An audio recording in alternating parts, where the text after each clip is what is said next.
For the most part, F1 is a boring sport, cars going round and round in a circle, and then every now and then something exciting happens. Well, Drive to Survive takes all of those moments and condenses them into one spectacular looking piece of television. I've just binged watched all 10 episodes of Series 7 at 1.5 times speed so I could bring this video to you quickly. Look, I'm an F1 photographer. I go to every race. I see everything at the track. But still, I learnt so much watching this series. And I'll get to what I learnt a little bit later. But I want to go through with you some of the things that struck me watching it. For my money, the best episode was Carlos Sainz signing with Williams. In particular, I love the fact that we were brought into the actual moment where he was about to sign the contract. Twice. And I must admit, I didn't realise that Alpine was such a strong contender. In fact, if I go back to the Spa race, I was standing with Jack Doohan in the middle of the paddock and we were chatting about his future. And then I noticed Carlos Honoro, who is Carlos Sainz's manager, came out of the hospitality suite, the Alpine hospitality suite that is, stopped for a moment with Jack, chatted, and then took off. Now I understand, having watched Drive to Survive, that was a pretty pivotal moment. That's where I think Carlos Honoro gave Jack a heads up that Jack would probably get that drive because Carlos was going to Williams. Watching all of that going on was a marvellous insight into the machinations that goes on behind the scenes. I thought it was clever on the producer's part to set up the signing of the contract so that it could have been Williams, it could have been Alpine.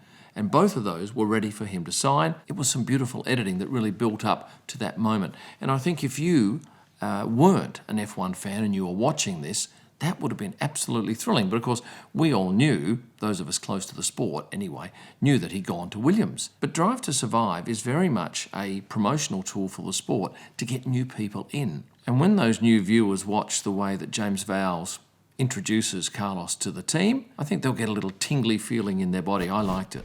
Fred Vasseur speaks quite often in the studio because Drive to Survive sets up studios in different race cities when everybody's there, and those particular people have to go and be interviewed. Now, Fred only speaks in French. And when Mattia Binotto was in charge of Ferrari, he only spoke in Italian. And I'm not sure why that is. Everybody else speaks in, well, not everyone. I think Flavio, on a couple of occasions, speaks Spanish. But it seems that the Ferrari guys have that trait of speaking only in their mother tongue. The other thing that struck me was how drivers and team principals open themselves up for this series. And if you look at the first episode where Christian Horner's drama back in Bahrain last year is dealt with, and that's a tremendous amount of pressure to put on someone again because he's already gone through all of that drama last year and now suddenly he has to revisit it.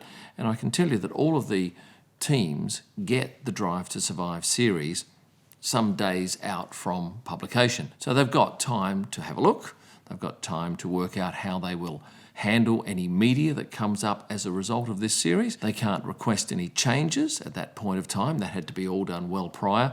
And as I mentioned in a recent YouTube video about Drive to Survive, whilst they can ask, they don't have to acquiesce to those requests. Now, if you watch all 10 episodes, as I've just done, I think you'll agree too that of all the drivers who speak, Lando Norris is probably the most open and honest about his thoughts. I especially loved hearing him speak about that incident in Hungary where he had to give back the race lead to Oscar Piastri. At the time, that was a huge story, and now 7 months later, we're learning so much more about what transpired on that particular afternoon. A couple of other things that stood out to me. This clock ticking over to 3 o'clock for a race start is not actually right. 3 o'clock, if that's the normal published start time, is the start time for the formation lap. The actual race doesn't start until 3:03, 3:04 because they do a slow formation lap. But of course that doesn't have quite the impact when you watch it on television. So the Drive to Survive crew get that license to go and play around with stuff. I didn't pick up too many shots that were out of context. I know in past years you've said, hang on a second, they're talking about one incident that happens at Spa and they've used vision from, say, Britain, from Silverstone. If you've picked up on anything like that, note it in the comments below. Now, jumping to the Singapore episode where not all, it's only 5 of the drivers who have mobile phones and provide content for it. I thought that was a great idea. Yes, you get poorer audio quality, poorer video quality, but you get a lot of stuff that you would never get with a production crew. On the subject of production quality, this is first class. And that enhances the appeal of the sport, looking so spectacular. Now you'll notice that Crofty and Martin Brundle pop up with audio grabs from time to time. A lot of that is done away from the track in a voice booth because the producers need certain voice grabs from commentators to tie certain stories together. And they often can't find that on the live telecast. When you look at this show, you'll think, my gosh, Drive to Survive must have so many cameras at the track. Well, they have 2 or 3 camera crews wandering along the paddock, sometimes 4 if it's a real busy weekend, but otherwise they get access to all F1's vision. And there are thousands and thousands of hours involved in sifting through that vision to get what they need to present this story. And I think they do a stunning job of telling a story. Things that surprised me, nothing about Franco Colapinto. And I thought he was a big story this year, the way he came into Williams replacing Logan Sargent. But I didn't hear his name mentioned once, except on some vision of an incident on track. I think they missed out on a great opportunity. But then again, there are only 10 episodes, there are only 40 minutes each, and a lot happens during the year. Also disappointed we didn't get to see any of the Daniel Ricciardo's last moments in the paddock. I thought that was a real pivotal moment in the sport this year and a story that perhaps would have gone well, but clearly they didn't think so and it wasn't dealt with. At least one driver has told me that Drive to Survive crew came out and spent at least a day and a half with him shooting content that never actually made it to the final cut. Another driver told me that a couple of years ago. So that is a drawback for the drivers where they go and invest a whole lot of time with these crews and they get no reward from it. Still on the subject of Lando Norris, we did get to see this clip twice. I think my knob's gone. It shrunk from 6 to 3. Obviously the producers liked it. Now some other random things that surprised me watching this. Flavio Briatore's teeth. They are so white for a man of his age. He's either had some work done on that or he's taken exceptionally good care of them. We also learnt that Lando Norris doesn't like walking into the paddock. This is the worst bit. I actually hate walking in every morning.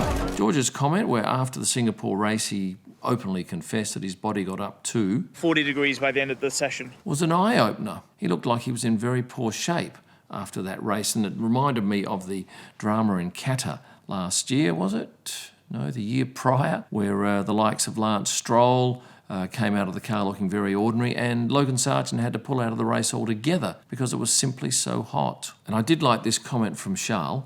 We are the Kardashians of Formula One. Their popularity is certainly phenomenal. A number of the drivers don't like to wear seatbelts when they're driving in the back of the car. And what about the hugging that goes on in the sport? It's quite phenomenal when you see all these clips back to back. I hadn't realised how often Max uses the phrase simply lovely. I now know thanks to Drive to Survive. I spotted myself 6 times, 3 in the first episode, killed it there. Very fleeting glimpses and then a couple more throughout the rest of the show. But if you're a die-hard F1 fan, I'm not sure how much you'd get out of watching this, especially if you've seen every race and watched hours and hours on television. As I said earlier, this is very much, for me, a piece that will get new people involved in the sport. Drive to Survive Series 6 actually saw a drop in viewers by about 5%. I'm keen to see whether or not they get those viewers back and then some for Series 7. Without a doubt though, the crews get sensational access and Formula One just laughs all the way to the bank because this effectively is a 7-hour advertisement for a worldwide sport. Take this and then add the F1 movie which comes out in June. And I think you've got a super recipe for adding millions of new F1 fans to the fold. Now, I'd love you to see more of my videos, so please, for those who aren't subscribed, now's your time to hit that subscribe button. For these people here and these people here, thank you for having subscribed already.